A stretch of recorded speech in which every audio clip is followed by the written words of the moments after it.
Bom, então eu vou dar início à minha apresentação de biotecnologia aplicada e traz aí um trabalho realizado na Embrapa, que foi a caracterização molecular de bacilos thuringienses usando a técnica de PCR.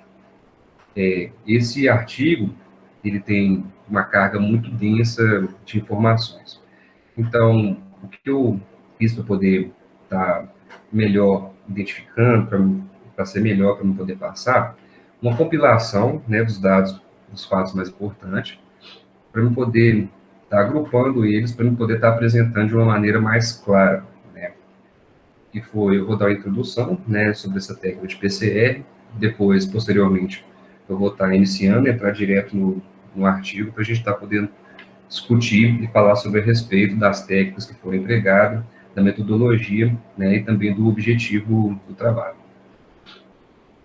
Bom, como um resumo, né, que o PCR, nessa reação em cadeia polimerase, que é essa técnica revolucionária, né, que é de replicação de DNA in vitro, né.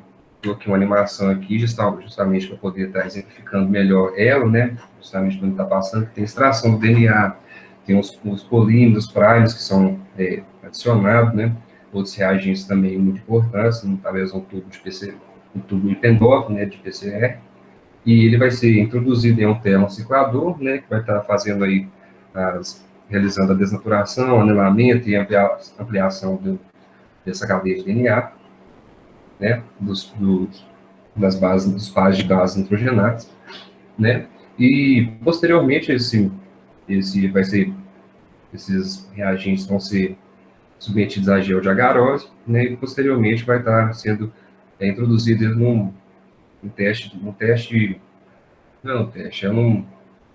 esquema de eletroforese, ou seja, vai estar avaliando, né, sobre espectro luminoso, né, a sequência desses pares de base, né, que posteriormente, como resultado desse trabalho, eu vou estar dando mais ênfase e estar explicando melhor.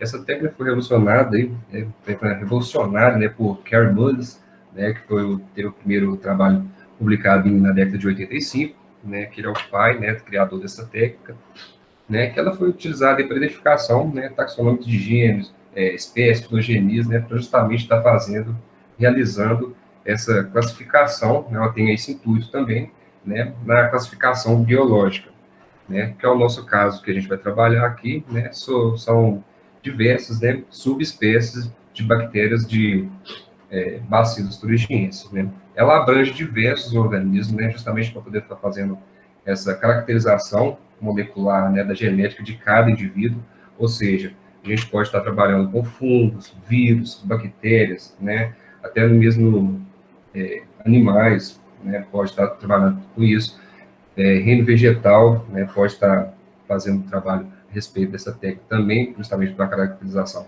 genética, né, molecular, né, e também, como um objetivo desse trabalho, né, teve, né, a utilização dos primers, né, que são esses iniciadores de reação do PCR, são muito importantes, né. Sem os primers a gente não teria, né, não saberia qual a região específica, né, que eles iam se ligar, que essa cadeia de bases já pré-definida, já conhecida, iria se ligar na fita molde. Os primers que foram utilizados são os primers ERIC, REP e BOX, né, mais na frente eu vou estar dando mais ênfase neles, né, e justamente é isso que eu coloquei para poder exemplificar. O que está circulado, né, de vermelhinho ali, são esses primers que são adicionados justamente para estar se ligando, né, à fita molde de DNA que a gente está em questão a ser estudado. Bom, como introdução, né, do trabalho, né, que foi avaliado e utilizaram esse podógrafo de perda, né, que era o responsável por diversas perdas na produtividade na produção do milho e dentre outras culturas no Brasil, né. E a única alternativa, né, para estar fazendo o controle, né, dessa praga é através do controle químico. O biológico, ele é intercalado, ou seja, ele é usado de maneira por fases, né, juntamente para poder estar diminuindo, reduzindo a aplicação desses defensivos químicos. Hoje em dia, o controle biológico ele é alternativo, então ele não tem aquela 100%, né, de eficiência, de eficácia, justamente para poder estar substituindo o controle químico. Então, ele vai ter que ser usado de forma escalonada ou até mesmo como um controle preventivo. E o que a gente vai estar trabalhando nesse trabalho é o Bacillus thuringiensis, né? Ele pode ocorrer em diversos locais, né? Tanto ele é muito disperso, né, no ecossistema. Eu já vou dar exemplo aqui. Por exemplo, né, ele pode ser muito, ele é muito encontrado, ele é uma bactéria de solo, né, mas só que a gente pode encontrar ele tanto no solo, tanto na água, tanto em superfícies foliares, casca de árvores, madeira, ele é muito disperso, né, no ambiente. E tegumento, né, na superfície, né, de sementes armazenadas, a gente pode encontrar ele também, e até mesmo em insetos mortos. Ou seja, esses insetos mortos eles podem ter encontrado em contato, né, ao ingerir essa proteína, né, que é essa toxina, que são os esporos provenientes do Bacillus thuringiensis, que são as proteínas denominadas como proteínas CRI, que são elas mesmas que ao inseto entrar em contato com ela, ele vai estar ingerindo essa toxina, e essas toxinas vão estar entrando em contato diretamente com a parede interna do intestino do inseto denominado de mesêntero. Ao entrar em contato, né, essas proteínas CRI, ao entrar em contato com essas células, né, específicas internas do intestino do inseto, vai provocar a degradação da mesma, aquele líquido interno que deveria estar contido no intestino do mesêntero vai ir para outros locais do corpo do inseto, ocasionando a morte dele e impedindo que ele continue a provocar aquele efeito deletério, né, na produção, né, para de causar danos, né. O modo de ação dele, já falei, né, o controle com plantas modificadas geneticamente. Esse BT, ele pode ser geneticamente inserido no gene da planta para a planta poder estar expressando, né, essas proteínas, ou também ele pode ser aplicado, né, de forma líquida, né, pulverizado aí nas plantações, justamente para estar mitigando aí o ataque dessas pragas, né. Essa bactéria, ela mostra uma alta variabilidade genética, né, e ela é amplamente distribuída na natureza. Essa variabilidade genética, né, é o que a gente vai estar estudando aqui, porque na mesma espécie a gente pode encontrar várias subespécies de Bacillus thuringiensis. Bom, o objetivo, né, do trabalho. Ele teve como objetivo aí de estudar, né, a diversidade genética desses diferentes, né, isolados de Bacillus thuringiensis, como eu falei, que ele tem uma ampla, né, variabilidade genética, né. Foram avaliados também a eficiência desses primers, né, de estar demonstrando aí as bandas, né, de DNA que foram formadas para avaliar a variabilidade, né, em si, né, a identificação de subespécies, né, da espécie do Bacillus thuringiensis, né. O polimorfismo, né, de elemento repetitivo da técnica de PCR, né, ela se tornou aí, ela é uma impressão digital, ela é muito nítida, né, quando se tratando de análise dos dados, né. É um método frequente, né, justamente para discriminar espécies de bactérias, né, analisando a distribuição de repetitivas sequências de DNA. Então, vai analisar essas sequências de DNA justamente para poder ver a semelhança entre elas, para poder estar fazendo a classificação dessas subespécies, né, nesses genomas procarióticos. Uma vantagem, ela tem que possuir diversas vantagens, é uma técnica revolucionária, né? Hoje, ela está sendo muito utilizada aí nesse tempo, né, de pandemia que a gente está vivendo, como criado no moleque, ela é uma técnica tão eficiente, rápida, né, simples de estar fazendo. É lógico que a pessoa que vai estar trabalhando no laboratório vai ter que ter uma familiarização maior. Diante aos primers, tem suas particularidades, né? No termociclador, o período que você vai deixar, a temperatura correta, então tem que ter um certo conhecimento. Mas a partir do momento que a pessoa vai tendo contato com isso, o técnico do laboratório vai tendo contato com isso, vai se familiarizando. Para leigos, né, é uma técnica mais, pode parecer mais complicada, mas se familiarizando, ela pode parecer simples, sim, né? Então, ela é rápida de implementação, né, de obtenção, ela tem uma variabilidade imensa, né, de obtenção de dados, né, é eficiente, né, com essa discriminação de micro-organismos, até mesmo em espécies, né, de populações da mesma espécie, ou seja, naquela mesma espécie a gente pode encontrar várias subespécies, né, serve para poder estar identificando isso também. Deixa eu apontar aqui. E a capacidade de diferença, né, de diferenciar espécies de bactérias estreitamente relacionadas. Elas podem estar em questão de ser muito próximas, né, familiarmente falando, ou ser distante, né, bactérias diferentes, né, nessa subespécie, né, no método de, além de ser um método de genotipagem de alta reprodutibilidade. Bom, quanto aos primes que foram utilizados, né, esse estudo, né, teve o objetivo de estimar a genética de 65 cepas, né, essas 65 cepas de bacilos surgientes foram coletadas em diversos locais do mundo e especificamente do Brasil também, em alguns estados, né, com a utilização desses primes para poder fazer essa avaliação, que é o ERC, REP e sequências box, né, identificar possíveis, né, agrupamentos, né, relacionados sobre essas subespécies, né, de BT. Avaliou-se também a mortalidade de insetos referente ao local onde foi coletado. Essa eficiência, né, na mortalidade desses insetos, né, foi justamente para poder avaliar, né, essa subespécie de BT, ela teve 100% de eficiência na mortalidade do inseto. Ou seja, em outro local, pode ser que ela não tenha a bactéria que foi coletada em outro local, não tenha a mesma eficiência na mortalidade desses insetos. Né? Então, são bases nitrogenadas aí já conhecidas, né, pré-definidas, né, como os primes ERIC e BOX. Nesse ERIC tem dois tipos de primes que foram utilizados, e o prime BOX 1, né, esses primes REP1 e REP2 que foram utilizados também, que já tem essas sequências de DNA pré-definidas. Bom, metodologia, né, que foi utilizada para cada prime, né, os primes ERIC, né, é o consenso intergênico repetitivo entre o bacterial, né, e primer box. Primer box, né, são elementos repetitivos e mosaico, né, eles são compostos por diferentes combinações de 3 sequências de 15 subunidades. Por exemplo, são como para um primer box A, ele apresenta 59 nucleotídeos de comprimento, o primer B, o box B apresenta 45 e o C apresenta 50 nucleotídeos de comprimento. Né? Essas amplificações foram realizadas em termociclador, né, usando o Eppendorf, que trabalha lá, caracterizando o PCR, né, e com o tempo e a temperatura, ele foi diferenciado justamente para essa diferença de cada prime que foi utilizado. Né? Para o prime ERIC box, foram utilizados a mesma temperatura, esses 40 ciclos, a 90 graus Celsius, 94 graus Celsius por 1 minuto, 50 graus Celsius por 1 minuto e 72 graus Celsius durante 2 minutos. Mas foi adicionado mais uma etapa de extensão a 72 graus Celsius para 7 minutos. Né?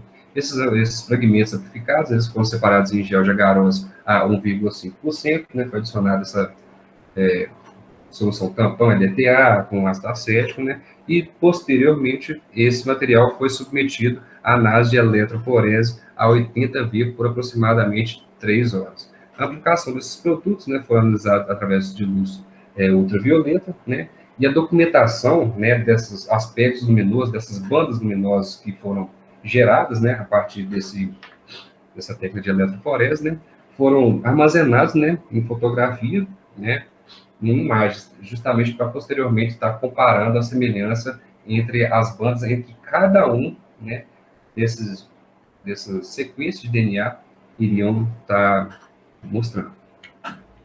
Para a metodologia REP, né, porque palíndromos extragênicos repetitivos, né, foram acionados em 5 minutos em 94 graus Celsius no termociclador, né, seguidos por 41 ciclos a 94 graus Celsius durante 1 minuto. 45 graus Celsius durante 1 minuto, 72 graus Celsius durante 2 minutos e mais uma etapa de extensão também, como foi adicionado nos outros primes, que é o box e o EC, né, de 72 graus durante 7 minutos. Teve o mesmo procedimento, né, porque os fragmentos que foram aplicados, eles foram separados em gel de agarose, diferente dos primes box e prime E, que foram de 1,5%, né, esse prime REP foi de 1,2% em gel de agarose, né, e mantendo a mesma concentração dessa solução tampão, aí, que manteve a corrida também de 80 V por aproximadamente 3 horas. A amplificação desses produtos foram analisados, né, no transluminador de UV e foi armazenado também em documentação fotográfica. Né? Mais para frente eu vou estar mostrando os resultados desse trabalho, que a gente vai poder estar entendendo melhor. Bom, quanto às cepas isoladas, né? Foram um total de 65 cepas, né, de bacilos thuringienses coletadas em diversos locais, né? Sendo 9 cepas aí cedidos pela USDA, né, que é o Departamento de Agricultura dos Estados Unidos, foi proveniente de lá. 9 cepas cedidas aí pelo Instituto Pasteur, 8 cepas cedidas aí justamente pela Embrapa Milho e Sorgo, só que essas 8 cepas, né, elas já tinham, né, essas subespécies definidas, né? Então, 39 dessas cepas, né, elas não tinham essas informações, não era definido a sua subespécie, né, também da cepa da Embrapa. Porém, já foram feitos estudos sobre elas e todas essas cepas, né, mostraram que foi eficiente, né, contra o ataque da largata do cartucho. Então, teve sobre um efeito, né, variando, né, a porcentagem de eficiência, né, na taxa de mortalidade. Aqui só para exemplificar, né, que diferentes isolados podem conter na mesma placa Petri, porém, foi diferente. Foi analisado 65 placas Petri diferentes dessas, com diferentes isolados. Bom, quanto aos resultados, né, o número de fragmentos, né, usado aí, dos primes REP, ele variou de 1 a 4, né, fragmentos por cepa, né, com um total de 10 fragmentos distintos, né, que o tamanho variou aí de 396 a 3,054 pares de base, né? Já os primers Helix gerando aí de 1 e 9 fragmentos por cepa, né, com um total de 19 fragmentos distintos, variando de 220 a 2,036 pares de base, e o Prime Box, né, que gerou a maior conjunto de dados, né, gerando aí entre 5 a 14 fragmentos, né, gerando um total de fragmentos distintos, de 26 fragmentos distintos, e entre 200 a 3,054 pares de base. Então, o Primer Box, ele foi o mais, e gerou mais dados, assim, para ser comparados. Bom, é aí que eu queria chegar. Esses Primes Box, né, representado aí pela letra C, igual eu grifei de vermelho aí, né, foi o mais informativo, né, ele obteve a maior eficiência de demonstragem desses dados, né, dessas sequências de bases nitrogenadas, né? Usando, foi seguido aí que o Prime ele teve essa amostra entre o meio e os dois, e o Prime Rep foi o menos informativo, né? Durante isso. E foi esse aspecto luminoso, através da técnica de eletroforese, que ele gerou esses dados aí para comparação dessas sequências de bases nitrogenadas que foram refletidas através desse espectro luminoso, essas bandas aí de espectro luminoso.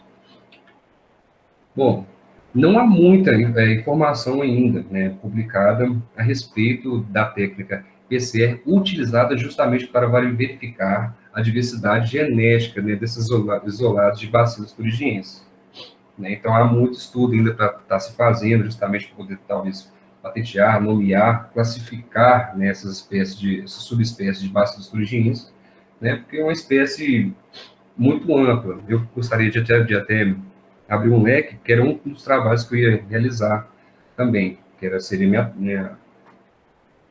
meu TCC, que eu ia avaliar alguns solos que foram provenientes, né, da Antártica, chegaram aqui, esses solos estavam lá em Bravo, Milho e Sorgo, e eu ia fazer esse teste de PCR justamente para poder verificar, né, se essas espécies tinham, né, essa eficiência justamente para combater alguma espécie de praga, e também e avaliar também essa classificação delas, se elas teriam essa diferença, né, porque com certeza iria ter, por ser coletados em locais mais distantes, né, então eu ia avaliar isso, né, nesses diferentes amostras de solos. Quanto ao resultado do trabalho, né, que a similaridade de cepas de bacilos thuringienses encontradas no estado de Goiás, né, elas podem ter, né, elas podem estar relacionadas. Elas estão relacionadas por quê? Todas elas apresentaram 100%, né, de mortalidade dessas larvas de Spodoptera frugipeda. Porém, a distância em que cada uma foi coletada tinha 200 quilômetros, né, entre uma e outra, em uma coleta e outra, né? Porém, todas elas mostraram a mesma taxa de eficiência, né? E tanto que elas representaram a maior número de dados no slide posterior que eu vou estar exemplificando. Os nossos resultados sugerem que uma relação genética entre bacilos thuringienses não é definida apenas pela toxicidade da cepa, né, que aqui teve mais eficiência de mortalidade. Por exemplo, já que essas cepas, né, do estado de Goiás, elas apresentaram 100% de morte das largatas podógrafos de perda, por exemplo, das que eram provenientes dos Estados Unidos, não tiveram tanta eficiência assim, né? Por exemplo, podem ter dado 80% nessa taxa de mortalidade. Porém, para outra praga, outro inseto que for testar proveniente daquele local, ela pode apresentar esse 100% de eficiência, ou menos também. Há muito estudo ainda a se fazer, né?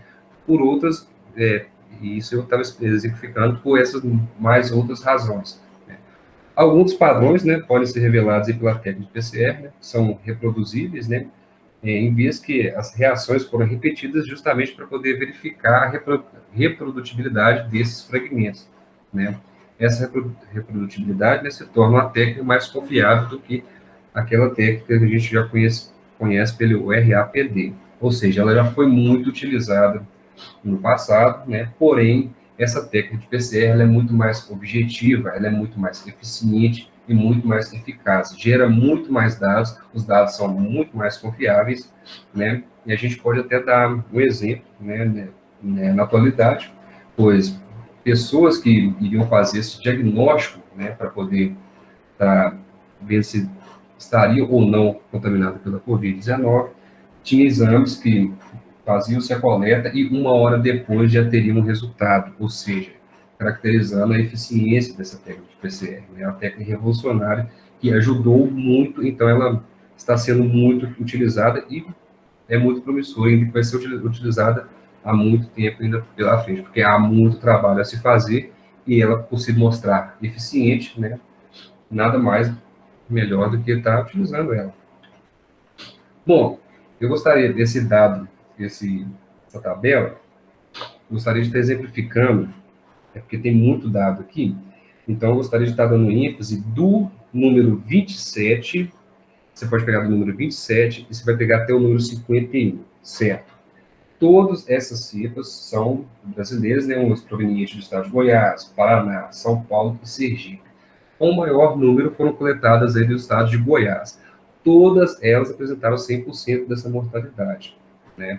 Então, caracterizando que esse estudo que foi feito para poder verificar a variedade do gene, né, dessas espécies de Goiás, podem ser que elas pertencem, sim, a um mesmo subespécie, pois todas apresentaram essa semelhança entre a eficiência de mortalidade, né?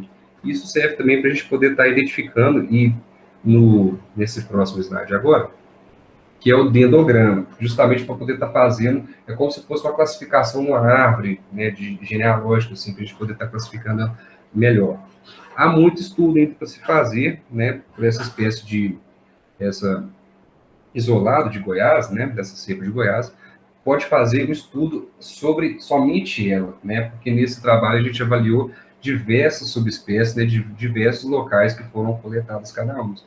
Porém, a que se mostrou mais distante foram justamente essas que não tinham a identificação proveniente do estado de Goiás.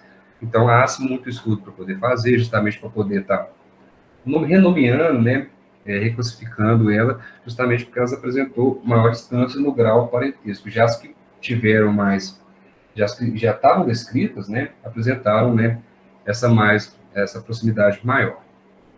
Bom, era isso que eu tinha para falar. Deixa eu ver essa minha referência que eu utilizei. Porém, esse artigo, ele apresenta muitos dados, né? Na hora que eu bati o olho, eu falei assim, não, vou pegar esse aqui. Porém, ele tinha bastantes dados, então eu fiz um compilado dessas informações, quis trazer esse compilado de informações de uma forma muito mais clara. Espero que tenha atendido essa intenção minha. E no mais, é isso. Muito obrigado por tudo. E qualquer observação, a gente está aberto para poder discutir dúvidas, a gente vai poder tentar sanar também. E no mais é isso. Muitíssimo obrigado.